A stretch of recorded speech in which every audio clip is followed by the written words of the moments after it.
This little piggy went to the market. In my last episode, you heard me talk about how even though I was a good saver, I put all my money into one bucket and I'd end up broke not once, not twice, but 3 times. That's when I realized this one bucket thinking was keeping me broke. I'm Dr. Linda Hamilton, author of Paid in 5. In this episode, I'll share what to do instead so you can start managing your money like a pro. Most people try to manage their money like I did, from one bucket, and yet they always feel broke. The secret is to set up multiple buckets of money, so every dollar has a purpose. This system completely changed the way that I manage our money, and I believe it's one of the most powerful tools that you can use to set yourself up. Here's the issue. If you've only got one bucket, then everything is mixed in there. Your savings are mixed in there. Your bills, your groceries, your holidays, all mixed into one bucket. And when it's all in one bucket, guess what? It ends up disappearing. It all gets spent. If you found $100 in the street, what would you do with that money? Would you spend it on a nice dinner or put it towards your home loan? Either way, even though you didn't expect it, there's no reason why you can't put it towards your usual bills. Money is fungible. $1 for one purpose is the same as $1 for a different purpose. A dollar is still a dollar. It's the same. But when we come across money that we weren't expecting, something else happens. We do what is known as mental accounting, and this has a bias. Our thinking says, well, I just found $100 and I wasn't expecting it. Therefore, I'm going to use it in an unexpected way. This money is for spending. We start thinking that money that we earn through our usual job is different in some way to money that we get somewhere else. The mental accounting bias is about putting money into different buckets even though the money is the same. When spending money, this is a really useful way to think about what you're going to do with that money. Instead of having this one bucket thinking where you spend all your money, instead you give it different purposes. You end up spending your money more consciously. Where do you want to spend that money? Where do you intend to spend that money? And then each dollar has a job for a different purpose. When it comes to earning money, that's a different story.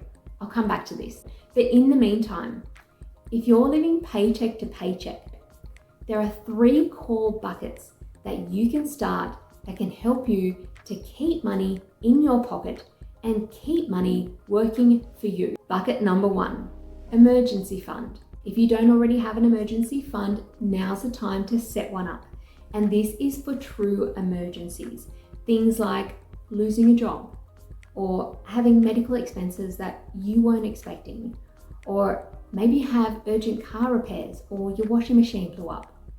This is not for holidays, it's not for a spending spree, this is for true emergencies because we all have them. Life happens. Now, how much should you have in this emergency fund? Some people say that you should have between 3 and 6 months worth of expenses so that you're covered if something does happen and when you really need it. Now, if you've been living paycheck to paycheck, 3 to 6 months worth of expenses is going to be a lot of money. So start small. Start at about $1,000. If that's too much, if $1,000 is too much, start at $500. Start somewhere that you're comfortable with, but just start by putting aside an emergency fund. The other thing about the 3 to 6 months worth of expenses is that yes, you want to have that available and accessible, but you don't want it just to be sitting there. Like, what is the point of having thousands and thousands of dollars just sitting in another bank account not doing anything? You want it to be working for you as well. Bucket number 2, bills. Everyone has bills. This bills bucket is for reoccurring costs, things that you're always having to pay for. Utilities, subscriptions, rent, home loan, the list goes on. I personally have the grocery bills in there as well, but some people like to keep those separate. I tend to put all of the possible bills that we could have in that bucket. You can separate different buckets with different types of bills, but just set aside a bills bucket so that there's no surprises. There's no surprises when a bill comes and you don't have the money for it. You won't have to worry anymore. You'll have money set aside just for bills that you know are coming up. And if you're wondering, how much do I even put into this bills bucket? Don't worry, we've got you covered. Check out this video. You can work out how much your bills are going to cost you every month. Bucket number 3, investments. You can't touch this money. This is your most important bucket. You can't touch this. It's your untouchable bucket. It's the bucket for where you're saving your deposit or where you're building on assets. You're keeping money that you're building just for investments. If you want to know how much to put into this bucket, check out this video. This money is locked. It's off limits. It's not for a holiday. It's not for a car. It's not for a boat. It's not for a wedding. It's not for anything other than to build wealth so that you can set yourself up. So your 3 core buckets are your emergency fund, your bills bucket, and your investments. But it doesn't have to stop there. Here are some optional buckets that you might like to try. Bucket number 4, short-term savings. This short-term savings is for whatever you want. For fun, for something that you've always wanted to buy, like a new car or a holiday. It's whatever you want. You decide, and it's guilt-free because you've got your savings, you've got your investments. This is specifically for other savings, and you build it up over time until you get to your goal of what you wanted to buy. Bucket number 5, spending money. If you like hitting the shops, this one is for you. So this is for everyday spending. The beauty of this bucket is that you can spend it in any way that you like the short-term savings. You've got your investments. This money is for spending. It's for entertainment. It's for lifestyle. It's for going on a shopping spree. It's whatever you choose. Don't go overboard. Don't touch your investments. That's just this bucket. Bucket number 6, gifting and donations. This is an optional bucket for when you spend money on other people. We all buy gifts and make donations. Some people like to keep that separate so they know how much they're gifting and they know how much they're donating. And they keep it separate to all their other money. Bucket number 7, tax. I personally like to have my tax separate to the rest of everything else because sometimes when you're earning money outside of your usual job, it's not taxed. And therefore you have to keep money aside for when you do have to pay tax. When it's time to pay tax, you already have money there. There are so many different buckets you could have, but it really depends on what works for you. Our offset account lets us have 10 offset accounts.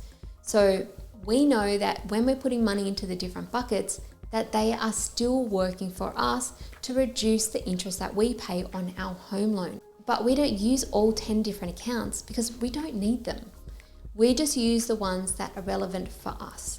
So for me, it's important that we have the tax account and we have the investment account. They're the 2 most important ones that I like to have as separated. If you're living paycheck to paycheck, start with the 3 core buckets and build up from there. Your emergencies, your bills, your investments, start with those. Start small, build them up. When you use this system, every dollar has a bucket and every bucket has a purpose. It stops you overspending because you're no longer guessing. Your bills are for your bills, your emergencies for your emergencies, your investments are for your investments. They have a purpose. And you know what? It helps to reduce the stress because you no longer have to make a decision about where the money's going to go. You've already decided. You've already given it an intention. It's where you want that money to go. You make the rules. You decide. And most of all, it creates balance. But while it's really useful to think of different buckets of money for when we're spending our money, it's not the same for when we're earning money. So for example, say we get $1,000 in our usual job. We'll put that money towards bills and to all of our other expenses that we have and our investments. When money comes in for a tax return, it's really easy to go, well, I wasn't expecting that money. Let's go on a holiday. When you get money coming in that's unexpected like this, treat it as you would your normal income. No matter where the money's coming from, if you're legally entitled to have that money is yours, then put it into your different buckets. Create the buckets that you want that work for you and put it into your buckets. Imagine that it's money that you've earned and use it in the same way.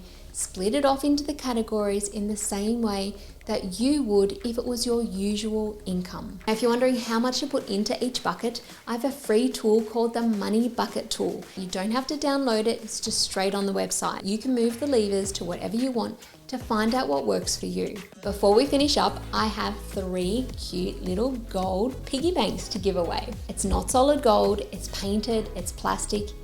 Still very cute though. If you want to win one, comment below with your best tip on how to pay your home loan off faster before the 31st of October 2025. And watch out for my next video on how to manage bills. Subscribe to see it first and see you in the next one. Trying to get that dollar out again.